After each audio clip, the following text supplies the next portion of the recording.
It's been a long time coming, but finally, the most tangible move yet to define, display, and preserve the legacy of one of reggae's greatest heroes. Johnny, be good tonight. The Peter Tosh Museum, a joint venture between the Peter Tosh Estate, Pulse Investment Limited, and Marlene Brown.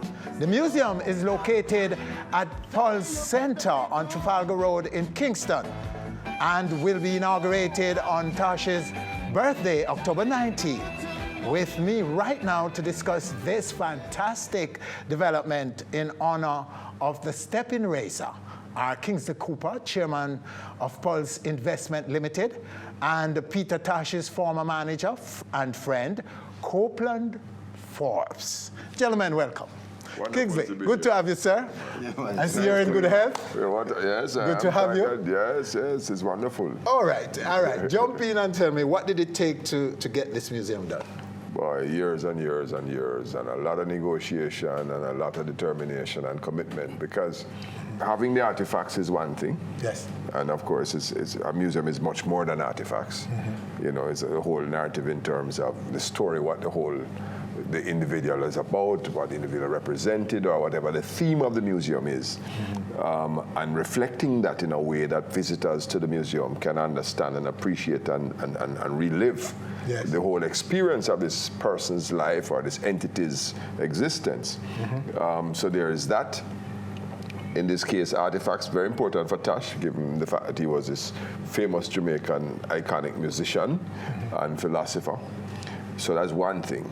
But then the parties involved. Yes. The estate, because of course, although you can conceivably have a museum without the estate, the fact of the matter is it would be a challenge in Jamaica to do this without their direct involvement. Mm-hmm. So we had to make sure we had them on board.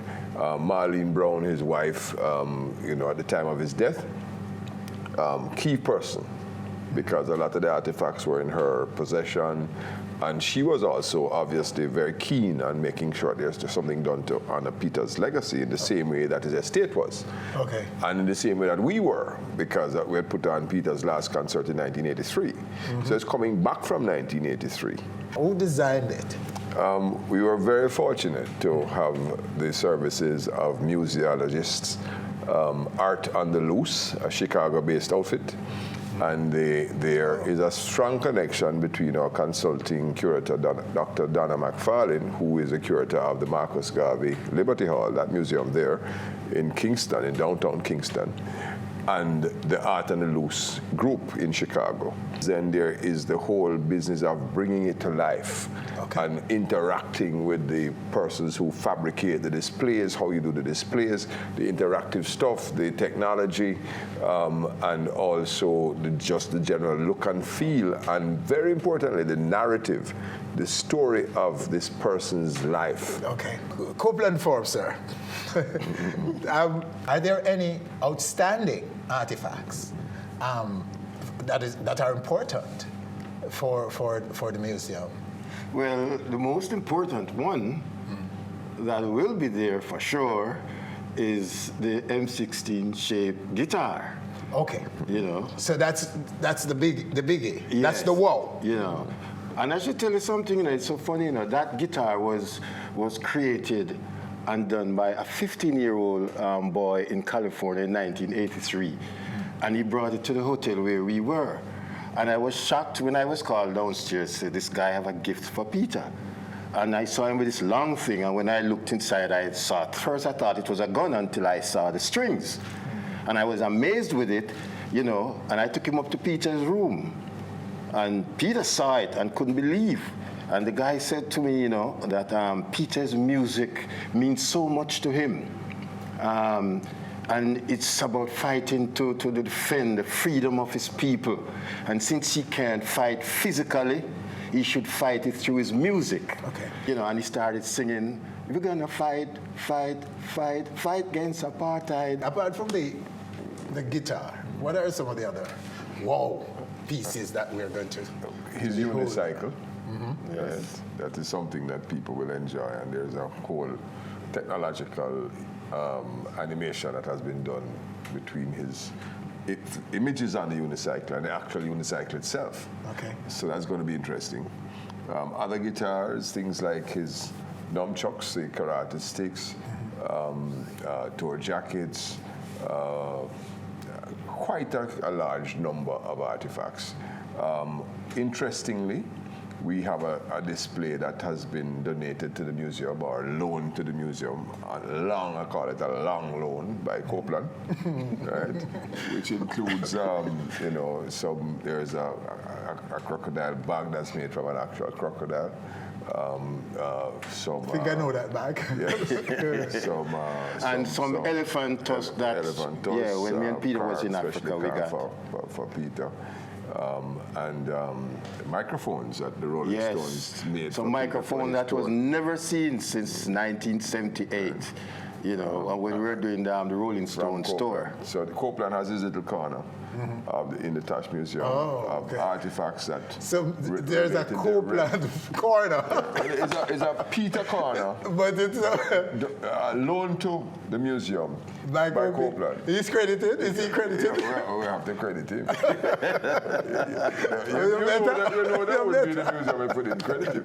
Okay. All right. So Kingsley, talk about the inauguration now, the birthday inauguration, October 19th? Well, October 19 is the formal opening. We're actually open to the public on November 1, right? The Prime Minister of Jamaica is going to do the honors of declaring the museum open. Interestingly, when we told him what we were doing with the museum, and so he was very keen because he felt it would have a very positive impact on tourism in Kingston and in Jamaica generally. And of course, recognizing Peter's global impact. Yes. So there is that. We're looking to see a combination of celebrities, music industry insiders. We expect a lot of media to be there, both from Jamaica and elsewhere around the world. And remember that Peter touched on many lives in many places and had lots of fans. I mean, Richard Branson, for example, up to recently when he was here to inaugurate some new wind farm, was talking about Peter taking him to Spanish Town and building the biggest spliff in his life. A snow cone. A cone. Right? So, there are people like that. I mean, Mick Jagger. Keith Richards, and of course, and others. So it's interesting. COVID, there are more events. There are a number of events after the launch. Yes, it's a 4-day event because on the 19th is the opening of the museum. Right, official opening. Then on the 20th is the big symposium up at UWI, and it will be chaired by Dr. Michael Barnett and Herbie Miller. And we have some very, very important people from overseas, speakers who are going to be there.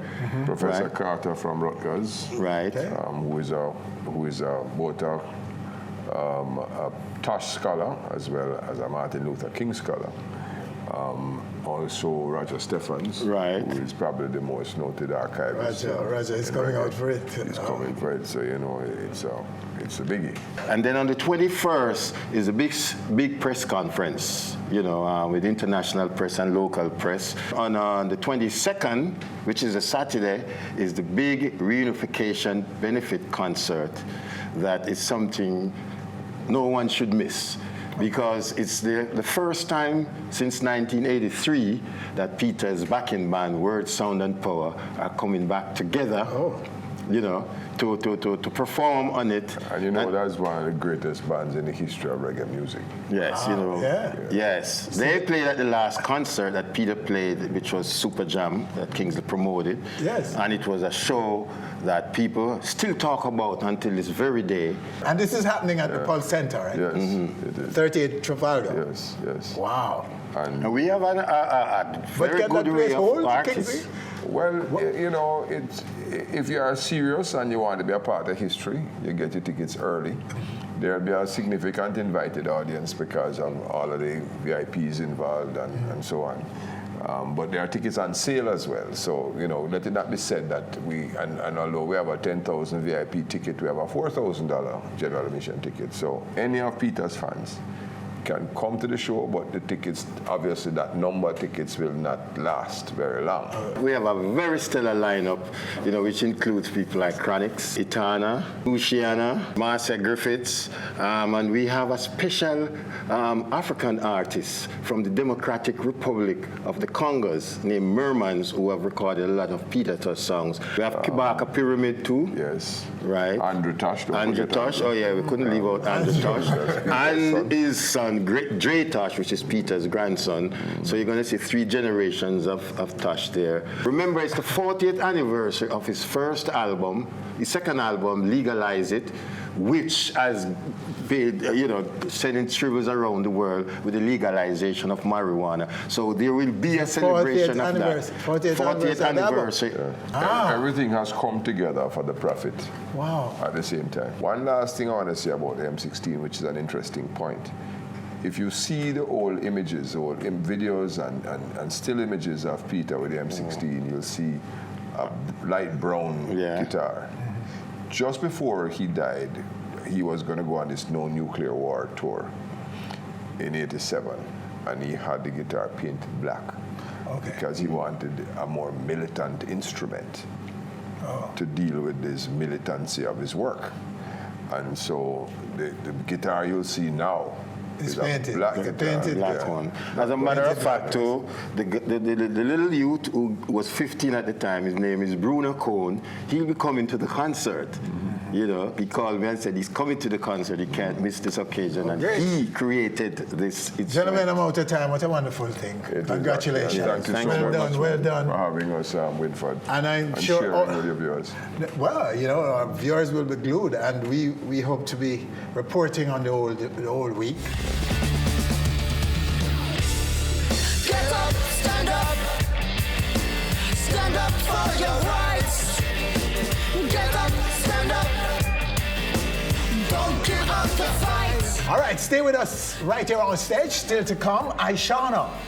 Where is she since the breakup with Joe Bogdanovich? Mr. Lex, struck by love and singing about it.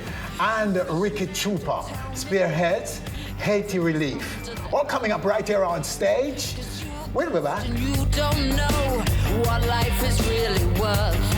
It's not all that glitters is gold, and half the story never been told. Now you see the light.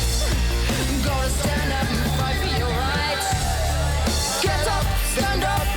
Everybody. Stand up for your rights. Everybody. Get up, stand up. Everybody. Don't give up the fight. Thanks for watching our video. If you're not yet a subscriber, click now and be on stage. Always.